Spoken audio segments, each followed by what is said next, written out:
Hello everyone, कैसे हैं आप लोग। आज मैं दोस्तों आप लोगों के लिए प्रीवियस ईयर क्वेश्चन जो हिस्ट्री का होने वाला है दोस्तों, मैं उसको लेकर के आया हूँ। आज जो है कि बहुत ही इम्पोर्टेंट सेशन होने वाला है, बने रहिए हमारे साथ। और वीडियो अच्छा लगे तो लाइक सब्सक्राइब कर दीजिएगा, नहीं तो आपकी मर्जी है दोस्तों। जैसा कि देख सकते हैं डैशबोर्ड में, प्राचीन भारत के इतिहास में निम्न में से किस काल को स्वर्ण युग के नाम से जाना जाता है। तो यहाँ पे आप लोग ऑप्शन दीजिएगा। और ये जो है कि गुप्त काल को जो है कि माना गया है दोस्तों, तो हम लोग गुप्त काल में टिक करेंगे। हम लोग जो है कि गुप्त काल में टिक करेंगे इस तरह से दोस्तों। आज मैं दोस्तों आप लोगों को डायरेक्ट जो है कि आंसर दे दूंगा। आप लोग जो है कि कमेंट बॉक्स में अपना आंसर खुद दीजिएगा। निम्न कथनों पर विचार कीजिए। 6ठी शताब्दी में थानेश्वर नामक जगह पर वर्धन वंश का उदय हुआ था। इस समय उत्तर भारत में चालुक्य एवं पल्लव जैसे राजवंशों का उदय हुआ था। उपरोक्त कथनों में से कौन सा कथन सही है दोस्तों, उसके बारे में आप लोगों को बताना है। ये ए नंबर जो है कि केवल सही है, बी गलत है दोस्तों। इस तरह से हम नेक्स्ट बढ़ते हैं। तीसरा नंबर क्वेश्चन है, यहाँ पे देख लेंगे दोस्तों आप लोग। निम्नलिखित कथनों पर विचार कीजिए।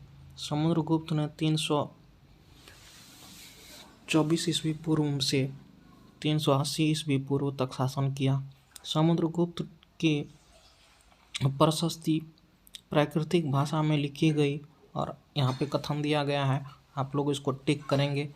तो ये जो है कि गलत है ऑप्शन, न तो ए न तो बी होगा दोस्तों। नेक्स्ट है, हम लोग यहाँ पे देख सकते हैं 4th नंबर। इन कथनों पर विचार कीजिए। समुद्रगुप्त की प्रशस्ति की रचना हरिसेन ने की थी। यह प्रशस्ति इलाहाबाद के अशोक के स्तंभ पर खुदी हुई थी। इसका राइट जवाब हो जाएगा दोस्तों, ये भी गलत जवाब है। और इस तरह से हमारा 4th ऑप्शन जो है कि सही हो जाएगा। इस तरह से हम नेक्स्ट बढ़ते हैं दोस्तों। 5वां नंबर है, समुद्रगुप्त की प्रशस्ति के संदर्भ में निम्न में से कौन सा कथन सही है। निम्न इसमें हरिसेन के 4 विभिन्न प्रकार के राजाओं और इसके प्रति समुद्रगुप्त की नीतियों का वर्णन किया गया है। इसके अनुसार आर्यावर्त में 9 शासक थे जिसे समुद्रगुप्त के द्वारा हराया था। आर्यावर्त के बाद दक्षिणापथ के 12 शासक आते हैं, इनमें से सभी। तो इसका राइट जवाब हो जाएगा ये जो है कि आर्यावर्त की दक्षिणापथ से 12 शासक आते थे। 6ठा नंबर क्वेश्चन है दोस्तों, निम्न कथनों पर विचार कीजिए। समुद्रगुप्त की मां कुमार देवी लिच्छवी गण की थी। चंद्रगुप्त के पिता समुद्रगुप्त ने महाराजा धीराज की उपाधि धारण की थी। उपरोक्त कथनों में से कौन सा सही है, उसका चयन करना है दोस्तों। तो यहाँ पे हम लोग देख सकते हैं कि ये दोनों बातें जो हैं सही है, इसलिए हमारा राइट जवाब हो जाएगा 3। निम्नलिखित कथनों पर विचार कीजिए। अधिकांश प्रशस्तियाँ शासकों के पूर्व के बारे में बताती है। चंद्रगुप्त द्वितीय का वंशावली से भी समुद्रगुप्त के बारे में जानकारी मिलती है। उपरोक्त कथन में कौन सा कथन सही है, उसके बारे में बताना है। तो यहाँ पे देख सकते हैं हम लोग कि ये जो है कि राइट ऑप्शन 3 हो जाएगा दोस्तों, ये भी दोनों सही है। निम्न कथनों पर विचार कीजिए। समुद्रगुप्त ने पश्चिम भारत में सैन्य अभियान में अंतिम शासकों को पराजित किया था।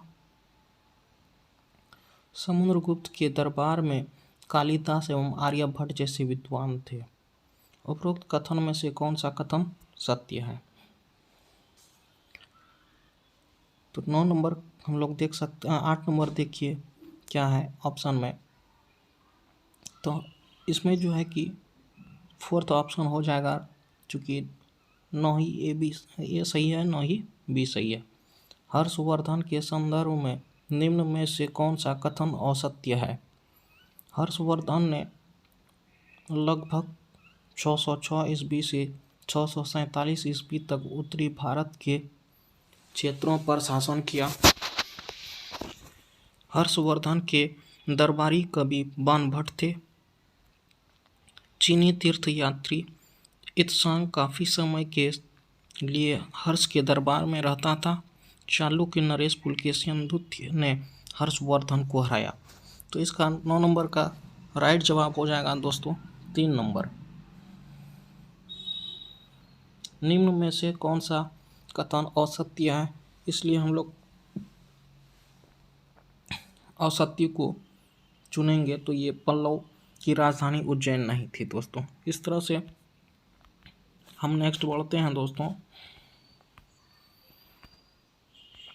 11 नंबर है, कालिदास की अभिज्ञान शकुंतलम के संदर्भ में निम्न कथनों पर विचार कीजिए।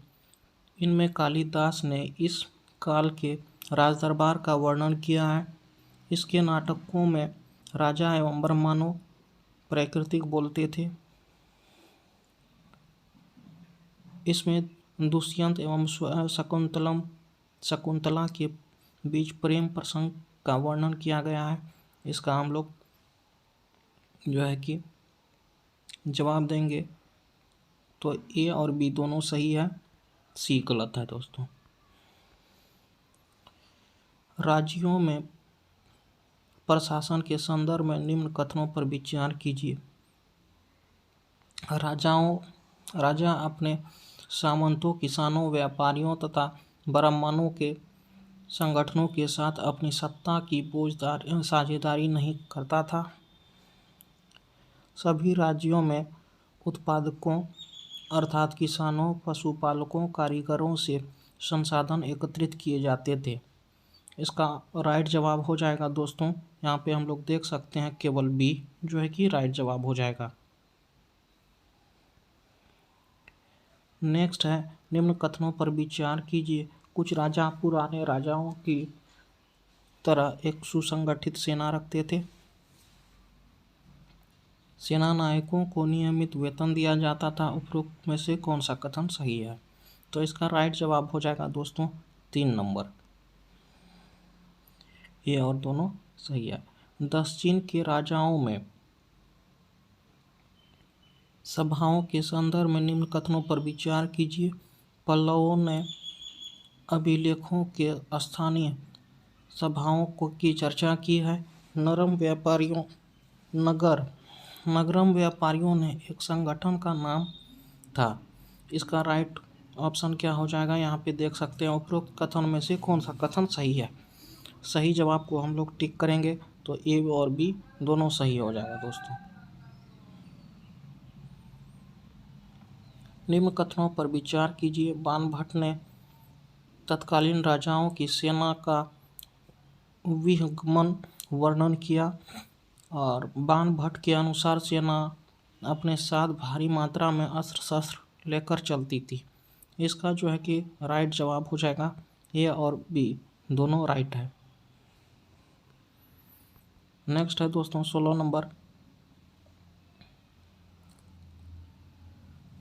निम्न कथनों पर विचार कीजिए। पैगंबर मोहम्मद साहब ने अरब में एक नए धर्म की शुरुआत की जिसका नाम इस्लाम था। अरब में रहने वाले अन्य लोगों में बेदुइन थे जो घुमक्कड़ कबीले होते थे। उपरोक्त कथन में कौन सा कथन गलत है उसका चयन करना है दोस्तों। तो यहाँ पे हम लोग देख सकते हैं 4th जो है कि नंबर हो जाएगा। भारत पर निम्न में से किसके सर्वप्रथम हमला किया? तो यहाँ पे राइट जवाब हो जाएगा दोस्तों इसका मोहम्मद बिन कासिम ने सबसे पहले हमला किया था। ये अरबी था। आज तक के लिए इतना ही। आप लोग जो है कि 18 नंबर का जवाब देंगे कमेंट बॉक्स में। थैंक यू दोस्तों। वीडियो पसंद आए तो लाइक सब्सक्राइब कीजिए। Thank you.